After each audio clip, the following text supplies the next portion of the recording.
Bonjour et bien retrouvé à notre suite sur les cours de seconde. On va donc commencer un nouveau chapitre aujourd'hui qui est notre 12e chapitre en effet. Il est titré Puissance, fonction cube et fonction inverse. Inverse, vous allez bientôt voir pour quelles raisons ces trois éléments sont tous liés. Mais on va d'abord commencer par la correction de l'exercice qui est à faire pour aujourd'hui. Alors, si vous n'avez pas encore fait cet exercice, je vous invite à mettre en pause la vidéo tout de suite et à commencer à le faire pour ensuite revenir voir quelle est la correction. Alors, si vous êtes là, j'imagine que vous avez du coup déjà fait cet exercice. Encore une fois, cela ne sert à rien de commencer à voir la correction sans l'avoir déjà essayé. Ce n'est pas grave s'il n'est pas réussi, mais l'important c'est de l'avoir essayé avant. Alors, en décembre 2012, un sondage a été réalisé auprès de 1003 personnes résidant en France, âgées de 18 ans et plus. Déjà, on peut lire dans ce texte que nous avons un sondage. Très bien, ça c'est un mot-clé qui va nous aider à comprendre s'il faut utiliser l'intervalle de confiance ou l'intervalle de fluctuation. Et on sait qu'il a été réalisé auprès de 1003 personnes. Donc je pense qu'on peut déjà individuer que si on a fait ce sondage sur 1003 personnes, on a déjà l'échantillon. Et d'ailleurs, la phrase suivante nous le confirme. Ça dit, l'échantillon a été constitué d'après la méthode des quotas, sexe, âge, catégorie socio-professionnelle du répondant, par région et taille d'agglomération. Donc vous voyez, toute cette phrase, ça sert juste à nous expliquer que, effectivement, il s'agit d'un échantillon, celui des 1003 personnes. Voilà, c'est tout ce dont on avait besoin pour pouvoir continuer. Ok. 772 personnes interrogées ont déclaré avoir déjà été confrontées à une arnaque ou une tentative d'arnaque sur Internet. Donc, c'est ça le sujet du sondage, c'est s'ils ont été confrontés à une arnaque sur Internet. Et nous avons 772 personnes qui ont déclaré avoir déjà été confrontées à une arnaque ou tentative d'arnaque sur Internet. Très bien. Donc ça, c'est une première information. Je vais me la mettre ici. Très bien. Ensuite, dans le même temps, 211 personnes interrogées déclarent avoir déjà été piégées sur Internet par un mail ou un site Internet leur demandant leurs coordonnées personnelles. Et donc, c'est 211 personnes qui ont déclaré avoir été déjà piégées sur Internet. Je pense qu'on peut juste retenir ça comme mot-clé par un mail ou un site Internet leur demandant des coordonnées personnelles. Ok, bon. Donc ça, c'est deux informations différentes, mais ces deux caractéristiques que l'on observe. Donc la première, c'est le fait d'avoir été confronté à une arnaque. La deuxième, c'est le fait d'avoir été piégé. Donc il s'agit ici de... Ici, j'ai une première caractéristique. Oh, attendez. Ici, j'ai une première caractéristique observée. Et j'en ai une deuxième. La deuxième caractéristique observée, juste là. On dit que, bien sûr, quand on fait des statistiques, comme ici un échantillonnage, on appellera ça plutôt le caractère, ne l'oublions pas. D'accord? Caractère de l'échantillon que l'on observe.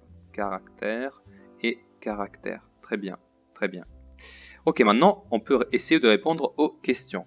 Première question, estimer le pourcentage de personnes en France confrontées à une arnaque sur Internet. Alors, l'arnaque, c'est du coup les 772. Alors, si je dois estimer, ça c'est un des mots-clés qui me fait comprendre que je dois utiliser l'intervalle de confiance. Et oui, parce que ici, je ne connais pas en fait dans le texte, ou simplement parce que c'est un phénomène de probabilité, non, je ne connais pas quel est le pourcentage exact de personnes en France qui sont confrontées à une arnaque sur Internet. Et justement, si je dois l'estimer, c'est que je dois calculer l'intervalle de confiance. Donc ici, je dois calculer l'intervalle de confiance.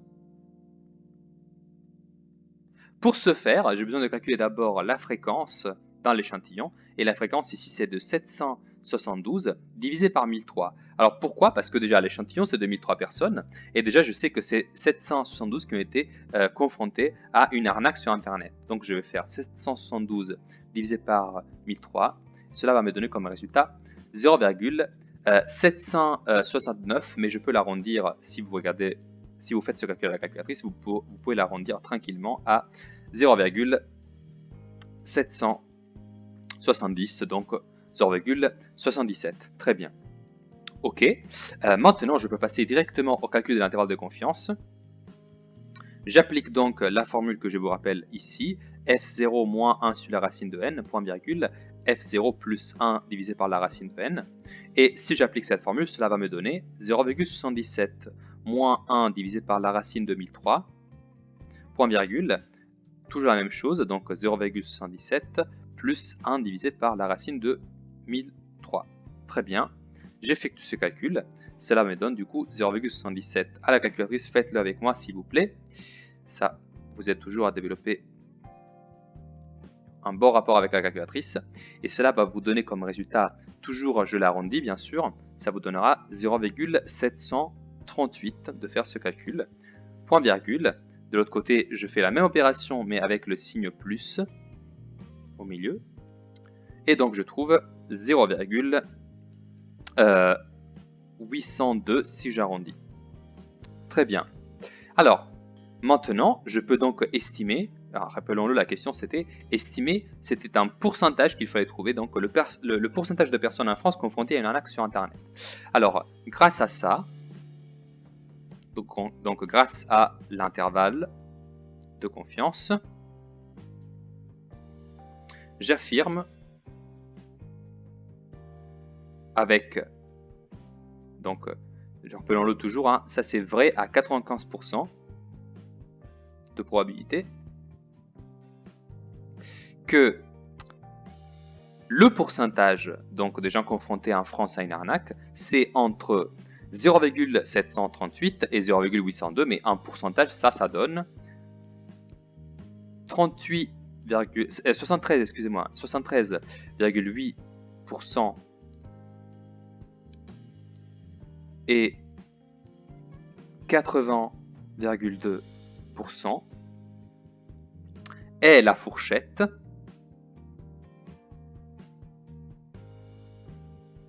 dans laquelle est situé le pourcentage de Français confrontés à une arnaque.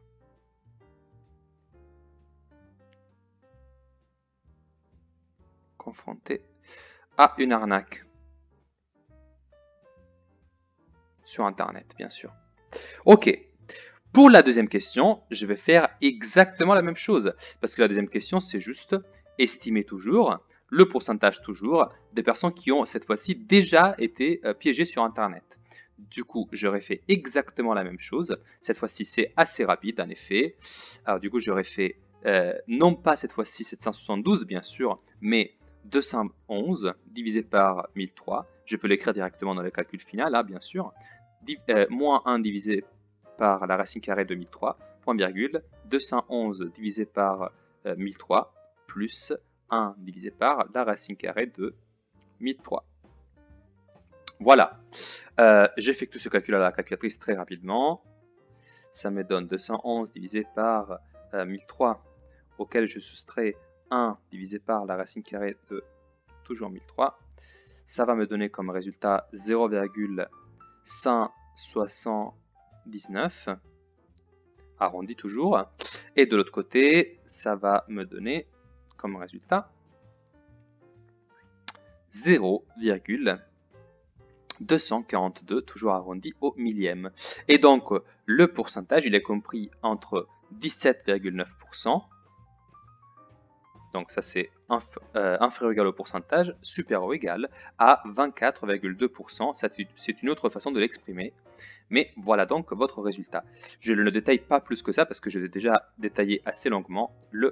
La première réponse, il faut juste recopier le même texte si vous voulez l'écrire en français. Mais ça, c'est le résultat dans tous les cas.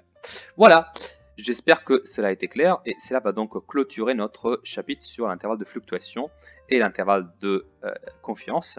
C'est donc le chapitre échantillonnage, ne l'oublions pas. Passons donc au nouveau chapitre d'aujourd'hui, donc les puissances, la fonction cube et la fonction inverse. Alors je vais commencer à vous parler du coup des puissances aujourd'hui. Donc je vais me faire un petit aparté et je vais faire une première partie que j'appellerai du coup les puissances.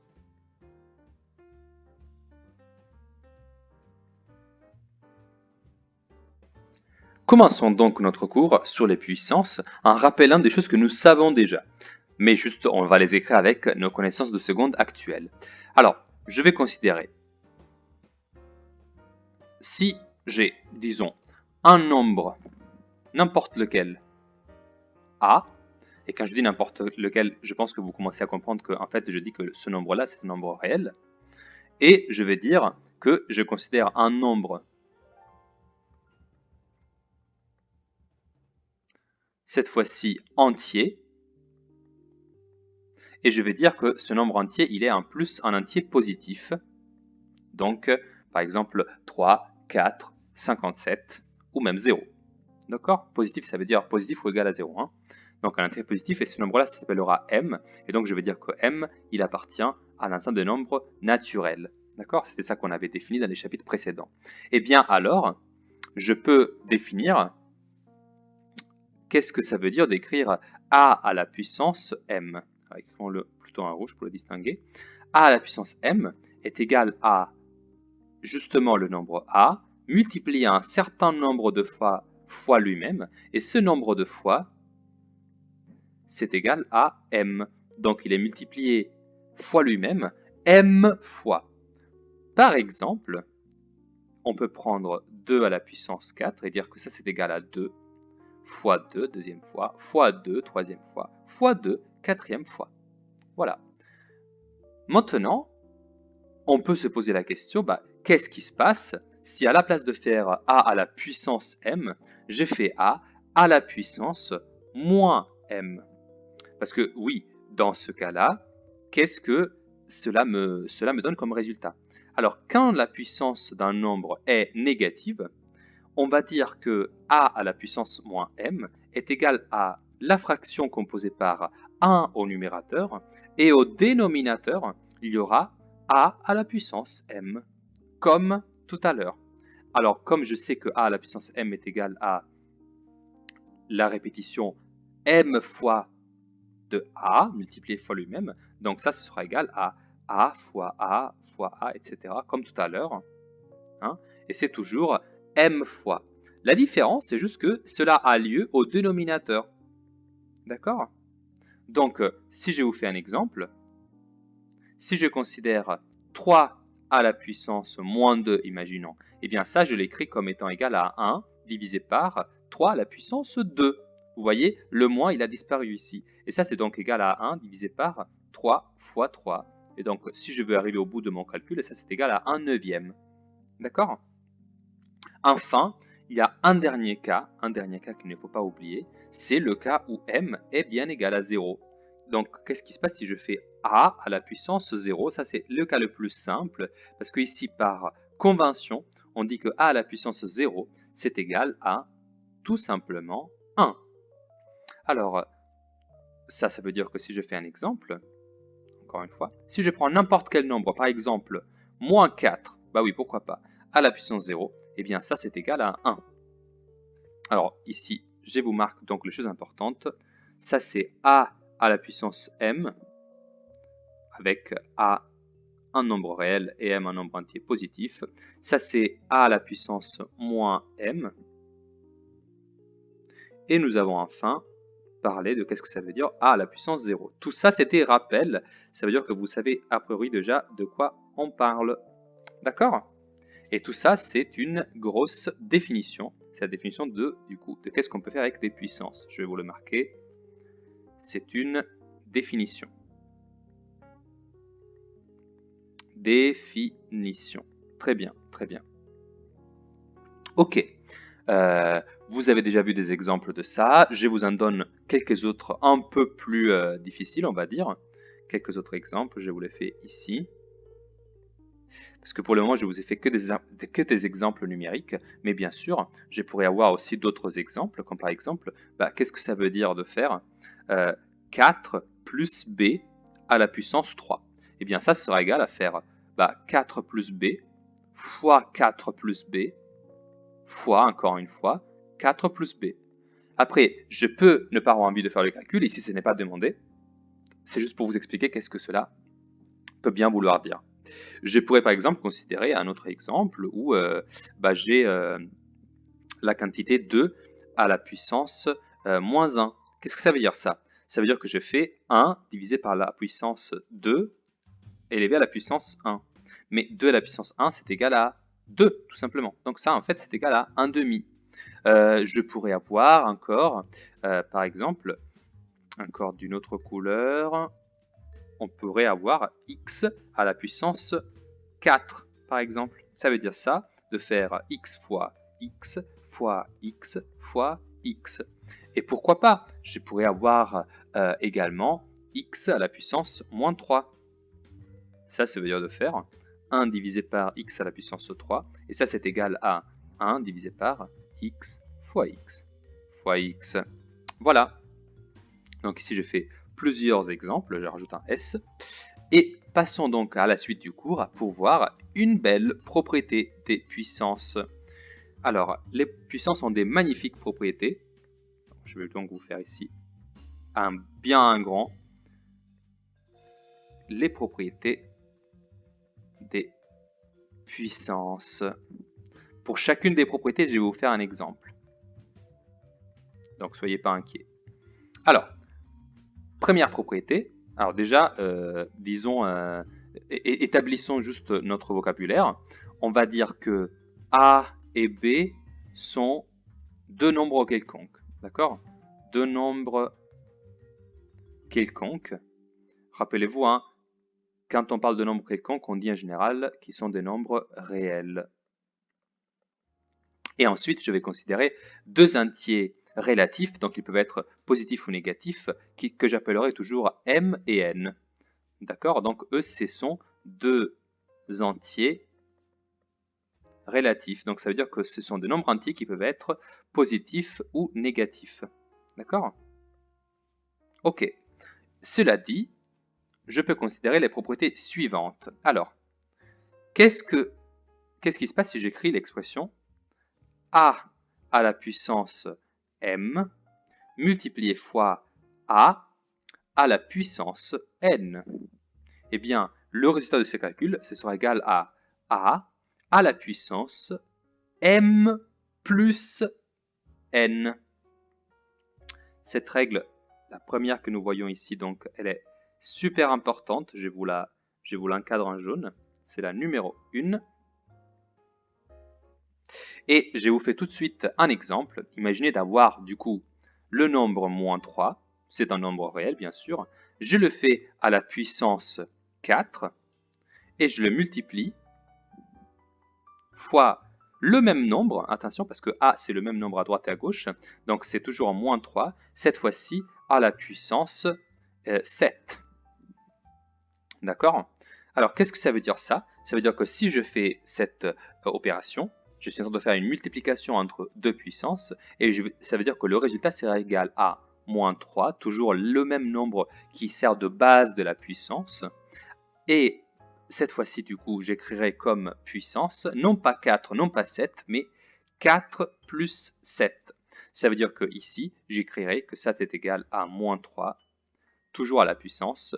4 plus 7, ça fait 11. Et donc ça, c'est le résultat de cette opération. Bon, passons à la suite du coup. Deuxième propriété. Imaginez d'avoir une puissance cette fois-ci, donc A à la puissance, disons, M, et de effectuer l'élévation de ce résultat à la puissance N. Donc c'est ce qu'on appelle une puissance de puissance. D'accord? Parce que je fais une puissance, je l'élève à une certaine autre puissance. Alors, qu'est-ce qui se passe pour cette puissance de puissance? Eh bien, le résultat, ce sera égal à la base de la puissance A, élevée cette fois-ci à M fois N, donc le produit des puissances. Celle-là aussi, elle mérite d'être encadrée, elle est très importante. Et je vous fais tout de suite un exemple. Donc ici, je vous fais la barrière des exemples. Ce sont que des exemples. J'ai oublié la lettre L. Exemple. Eh bien, ici, l'exemple, je prends un autre nombre A, par exemple 0,3. J'ai toujours le droit de le faire. Lui, je vais dire qu'il est élevé à une première puissance qui est la puissance 4. Et tout ce bloc, il est à la fois élevé à une autre puissance, c'est à la puissance 2. Alors, du coup, je peux écrire que tout ça, c'est égal à 0,3, toujours la même base, élevé à la puissance 4 multiplié fois 2. Comme ça. Et donc, ça sera égal à 0,3 à la puissance 4 fois 2. Ça me donnera comme résultat 8. Très bien. Troisième propriété, il y en a 4, ne vous inquiétez pas, on a presque fini. Donc, troisième propriété. Imaginons d'écrire cette fois-ci le produit de deux nombres qui sont eux à la même puissance. Donc, je prends le nombre A à la puissance M et le nombre B qui est multiplié fois ce nombre-là et il est multiplié à la même puissance, toujours M. Alors, du coup, ça, ce sera égal à quoi? Eh bien, très simplement, A fois B, le tout à la puissance M. D'accord? Ici, vous n'avez pas forcément besoin des parenthèses, mais encore une fois, c'est parfois bien de prendre l'habitude de les mettre quand même. Donc, A à la puissance M fois B à la puissance M est égal à A fois B à la puissance M. Je vais encadrer ça encore. J'espère que vous prenez des notes. Ici, du coup, alors, juste pour le distinguer, ça c'est la puissance de puissance.